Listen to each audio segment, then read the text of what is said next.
Hello guys, this is Swati और मैंने movie देखी Bardo false chronicle of a handful of truths, जो कि अलेजांद्रो इनैर्रितु की मूवी है। इसका रिव्यू मैंने ऑलरेडी बना दिया है, बट इस मूवी की कुछ चीज़ें मुझे इतना ज़्यादा इम्प्रेस करी हैं, इस तरीके से मेरे मानस पटल पर अंकित हो गई हैं, they are engraved on my mind, कि मैं उन चीज़ों को शायद ही कभी भुला सकूँ। इसमें क्रिएटिविटी एट इट्स पीक है और मुझे लगता है ये मूवी इनैर्रितु को फिर से ऑस्कर, कोई ना कोई ऑस्कर चीज़ के लिए ऑस्कर दिला सकती है, स्पेशली फॉर स्क्रीन प्ले और डायरेक्शन यू कैन से।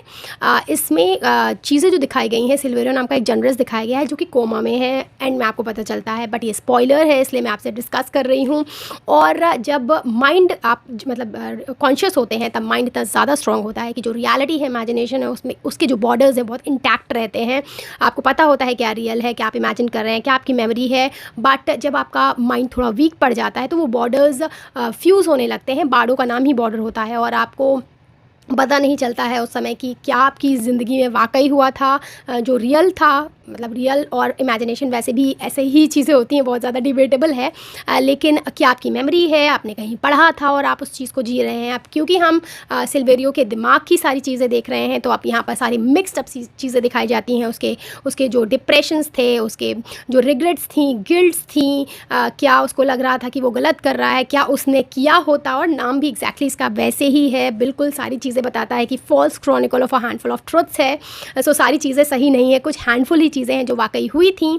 अब इसमें जो दिखा रहे हैं, क्योंकि इसका मैक्सिकन ओरिजिन है, मैक्सिकन में भी स्पेनियर्ड्स जब अटैक किए थे तो नेटिव्स पर, तो अब मिक्स ब्रीड हो गई है वहाँ की, तो इसकी जो कॉलोनाइज्ड कम्युनिटी से ये निकल कर आया है। इसके डेटीज़ एग्जैक्टली जो हुआ करते थे वो नहीं है, तो बहुत ज़्यादा आइडेंटिटी क्राइसिस है। दैट टू अपनी कंट्री को छोड़ के, मैक्सिको को छोड़ के ये अमेरिका रहने आ गए हैं अपनी फैमिली के साथ। तो यहाँ पर भी अब इनको लग रहा है इनके पास पर्टिकुलर कोई वीज़ा है। एक सीन भी आता है जिसमें ये बोलते हैं नहीं, हम यहीं के अब वो हो गए सिटीज़न हैं, वहाँ के लोग मान नहीं रहे होते हैं। तो बहुत बड़ा एक आइडेंटिटी क्राइसिस है, दैट टू इस लाइफ में जो स्टेज में चल रहा है। काफ़ी सेलिब्रेटेड जर्नलिस्ट है, अवार्ड मिलने वाला है, लेकिन इसे लगता है कि इसने अपने जो नेटिव्स हैं, जिन्हें पीछे छोड़ कर आया, जिनके बारे में खबर लिख कर या जिनके बारे में डॉक्यूमेंट्री बनाकर ये इतनी ऊंचाइयों पर पहुंचा है, उनके साथ ये जस्टिफाई नहीं कर पा रहा है।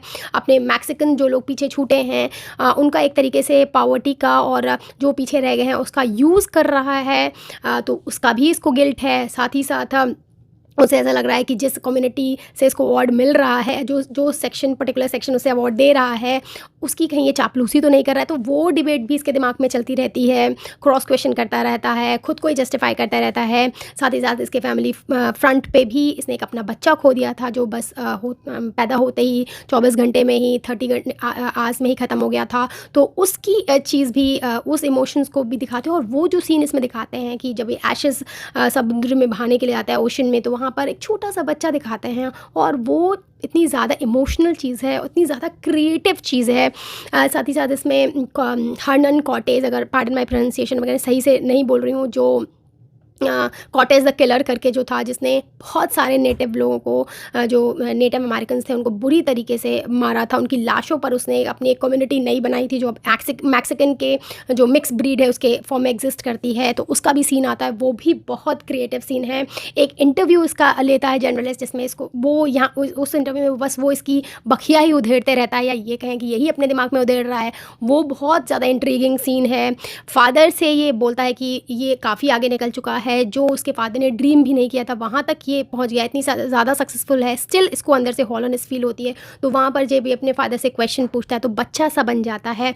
वो भी बहुत ज़्यादा बढ़िया सीन है, और बहुत प्यारे प्यारे और डिफरेंट, जो आपने कभी नहीं देखेंगे वो सारे सीन्स इसमें हैं। और बहुत ही अच्छा पॉलिटिकल ड्रामा कहेंगे, किस तरीके से इनैर्रितु अपनी सेमाई ऑटोबायोग्राफीज़ में दिखा रहे हैं, और वो ऐसा फील करते हैं कि वो अपने लोगों के साथ जस्टिफिकेशन नहीं कर पाए हैं, और अब वो कहीं के नहीं हैं। अमेरिका में भी उनको बार बार ये प्रूफ करना पड़ता है कि ये वहाँ के ही सिटीज़न हैं। तो बहुत अच्छे से दिखाया जा रहा है किसी के मन की, दिमाग की कश्मकश, और इससे अच्छा और कुछ नहीं होगा जिस तरीके से इसमें दिखाया जा रहा है। So I just loved this movie. This is my tribute to Inarritu, कि मैं अपने इमोशंस एक्सप्रेस कर पा रही हूँ जो मुझे इस मूवी के थ्रू समझ में आए हैं। That's it, bye bye.